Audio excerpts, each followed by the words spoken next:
নমস্কার।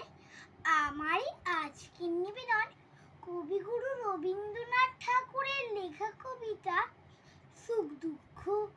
বসেছি আজ রথের তলায়, স্নান যাত্রার মেলা। সকাল থেকে বাদল হলো ফুরিয়ের বেলা।